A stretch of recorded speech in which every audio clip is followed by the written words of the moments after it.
In this video, we're going to show you how to rekey step-by-steps a Ford Ignition. Now this is a Strattec kit and it's 707624. So again, Strattec 707624. It's a Strattec kit. It has all the wafers, all the pieces, so you can rekey the lock to the customer key. The Fords are so popular, they're in the top 10 stolen vehicles in Canada, if not North America. The Ford Ignitions are constantly being attacked. They're broken, so we're replacing lots of Ford Ignitions. What we're going to show you today is how to put together this Ford Ignition kit.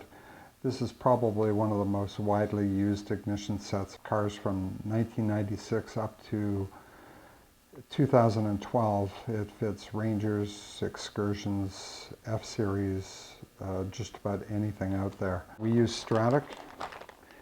Strattec is a great quality part.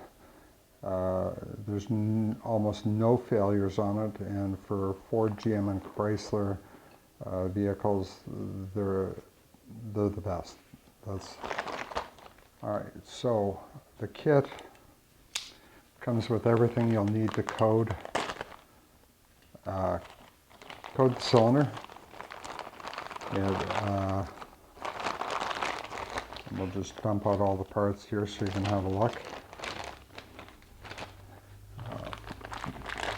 It comes with the plug and the housing. It comes with the spring, the ball bearings you'll see later. Comes with all the wafers, 1 through 5, and it comes with more than enough springs to do the job. Again, this is a Ford 8-cut system. 8 cuts refers to the number of wafers in the lock.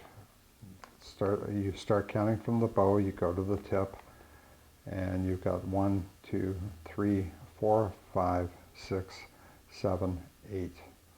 Now, typically on this cylinder and on the vehicles that this fits, you're dealing with 1 to 6 cuts in the door, and you're dealing with 2 to 8 in the ignition cylinder.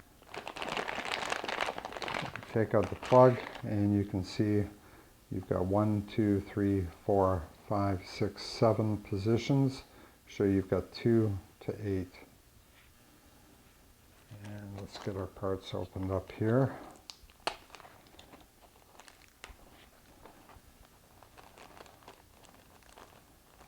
And we'll open up our wafers. Now, I happen to know the cuts of this key, and they don't include a 1. So we'll open all the other wafers so that we can get to them easily. So, again, you've got 2, 3, 4, and 5. And you're going to start with number 2. You'll place a spring in there. Hopefully you'll place a spring in there. And if you look at your key, your second cut in right here is a 4 depth. So you're going to get out a number 4, and you're going to place it in to the cylinder, and it'll snap into place. You can check your clearance very easily by putting in the key, and you can see it's flush with the cylinder on both sides. So you'll go on to your next one. And again, you're going to read the key. You're not going to do this well to begin with. You're going to learn it over time, and you're just going to look at the key and you're going to say, okay, 2, 4, 2, 4, 2, 4, 4, 2, 3, 5. That's what the cuts of this key are. So you've stuck in your second spring. Again, you've gone 2. You've gone 4. Your next cut is a 2. So you're going to grab a number 2 wafer. And you're going to stick it into the plug. And again, you can check and make sure you've got it flush on both sides. Your third position,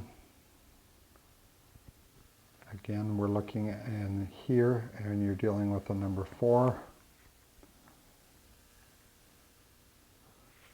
So you're going to place the number 4 in here, press it down, check your wafers so that you know you're flush. You go on to the next position.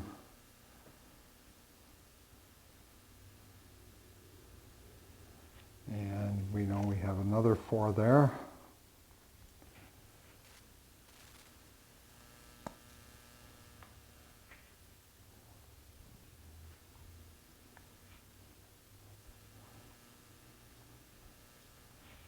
We know our next cut after the second 4 in there is a 2.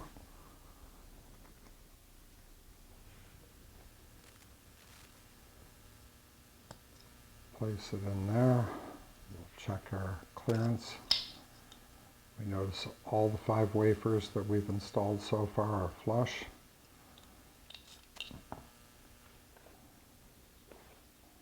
And our next spring, we know our next cut is a 3.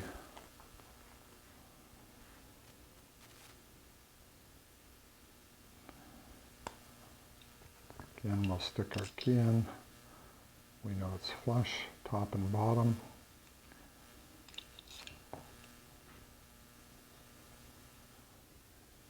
And we'll get our last spring. And we know our last cut is a 5. And your wafer goes in, snaps in. Put the key in. You're nice and flush all the way along.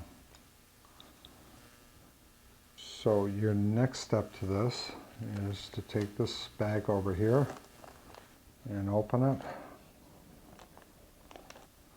And you'll notice within the bag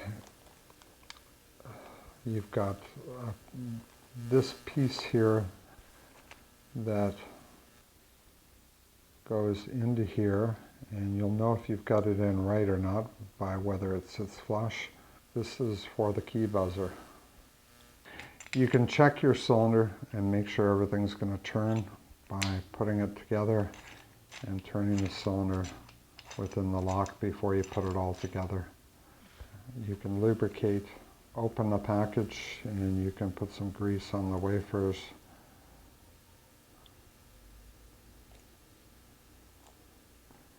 Make sure you've got it good and lubed up. Your cylinder moves freely. The trickiest part of the whole operation seems to be getting the ball bearing to come down and depress in here. You notice that in the Strattec kit they give you 2 ball bearings. There's a good reason for that. Probably in about 60% of the cases you're going to lose one of them. So what happens now is take out your ball bearings and don't lose it before you start. But in here, this spring goes down. Okay, push it down, make sure it's firmly seated. Then you've got to get a ball bearing on top of it, and you're going to depress the ball bearing and turn the cylinder at the same time. Spring goes into this hole. Make sure you've got it down all the way. Just kind of tap it down. Next thing is a ball bearing that goes down on top of the spring. Now you've got to depress the spring and the ball bearing and turn the cylinder at the same time. So you push down and you turn. And you'll notice right in here is the ball bearing. So you can turn your cylinder and you get it working positively. Your next part, this retainer goes back in.